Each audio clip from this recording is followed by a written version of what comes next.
वक्रतुंड महाकार्य सूर्यकोटि समप्रभ निर्विघ्नं कुरु मे देव सर्वकार्येषु सर्वदा। श्री गणेशा नमो नमः। नमो श्री गणेशा नमो नमः। आज दशा माता व्रत कथा है। हम दशा माता की कथा प्रारंभ करते हैं। दशा माता की कथा। एक राजा था, उसकी दो रानियां थीं। ज्येष्ठ रानी के संतान नहीं थी, छोटी रानी के पुत्र था। छोटी रानी और राजकुमार को बहुत प्यार करता था। बड़ी रानी छोटी रानी से ईर्ष्या करने लगी। बड़ी रानी सैतियाण के कारण राजकुमार के प्राण हर लेना चाहती थी। एक दिन राजकुमार खेलता खेलता बड़ी रानी के चौक में चला गया। बड़ी रानी ने राजकुमार के गले में एक काला सांप डाल दिया। छोटी रानी राजकुमार की माता दशा माता का व्रत रखा करती थी। राजकुमार दशा माता का ही दिया हुआ था। दशा माता की कृपा से राजकुमार के गले का सांप आप ही सरक कर चला गया। दूसरे दिन बड़ी रानी ने राजकुमार को विष मिले लड्डू खाने को दिए।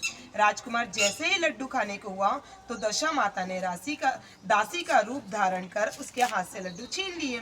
बड़ी रानी का यह वार भी खाली गया। रानी को बड़ी चिंता हुई कि किसी भी तरह राजकुमार को मारना चाहिए। तीसरे दिन जब राजकुमार पुनः उसके आंगन में खेलने गया तो रानी ने उसे पकड़कर गहरे कुएं में धकेल दिया।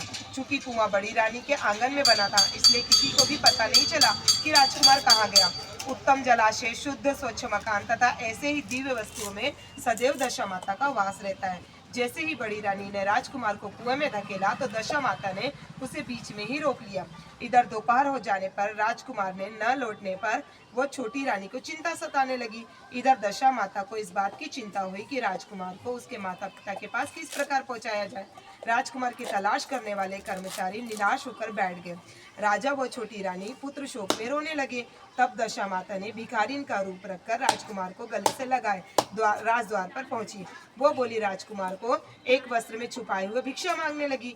सिपाहियों ने उसे दुत्कार कर कहा, तुझे भिक्षा की पड़ी है। और यहाँ राजकुमार खो गया है। सब लोग दुख और चिंता से व्याकुल हो रहे थे। इस पर दशा माता बोली, भाइयों, पुण्य का प्रभाव बड़ा विचित्र होता है। यदि मुझे भिक्षा मिल जाए तो संभव है कि खोया हुआ राजकुमार तुम लोगों को मिल जाएगा।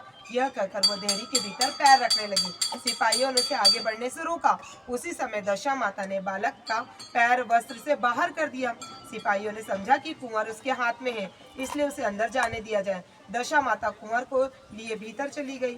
उसने राजकुमार को चौक में छोड़ दिया और वापस चल दी। परंतु रानी ने दशा माता रूपी भिखारिन को देख लिया था।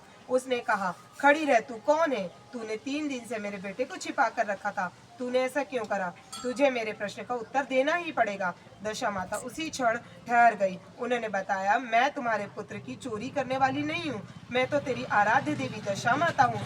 मैं तुझे सचेत करने आई हूँ कि तेरी सौत तुझसे ईर्ष्या द्वेष रखती है। वो तेरे पुत्र के प्राण हर लेना चाहती है। एक बार उसने तेरे पुत्र के गले में काला सांप डाला था, जिसे मैंने भगाया। दूसरी बार उसने उसे विष दिए लड्डू खाने को दिए, जिसे मैंने उसके हाथ से छीन लिए। अब की बार उसने राजकुमार को अपने आंगन के कुएं में धकेल दिया और मैंने इस बीच में रोककर इसकी रक्षा की। इस समय मैं भिखारिन के वेश में तुझे सचेत करने आई हूँ। यह सुनकर छोटी रानी दशा माता के पैरों पर गिरकर क्षमा मांगने लगी। छोटी रानी विनीत भाव से बोली, जैसे कृपा आपने मुझ पर करी साक्षात दर्शन देकर मैं चाहती हूँ कि आप सदैव इस महल में वास करें। मुझसे जो भी सेवा पूजा बन पड़ी सो मैं करूँगी। इस पर दशा माता बोली, मैं किसी के घर में नहीं रहती। जो श्रद्धा पूर्वक मेरा ध्यान मेरा स्मरण करता है, मैं उसी के हृदय में वास करती हूँ। मैंने तुझे साक्षात दर्शन दिए, इसलिए तुम सुहागिनी को बुला उसकी यथा विधि आदर सत्कार से भोजन कराओ और नगर में ढूंढेरा पिटवा दो। सभी लोग मेरा गंडा लिया करें और व्रत करा करें। इतना कहकर दशा माता अंतर ध्यान हो गई। रानी ने अपने राज्य की सौभाग्यवती स्त्रियों को निमंत्रण देकर बुलाया और उपटन से लेकर शिरोभूषण श्रृंगार तक उनकी यथाविधि शुश्रूषा करके गहने आदि भोजन करवा कर विदा किए। उसने अपने राज्य में ढिंडोरा पिटवा दिया। अब से सब लोग दशा माता का गंडा लिया करेंगे। बोलो दशा माता की जय।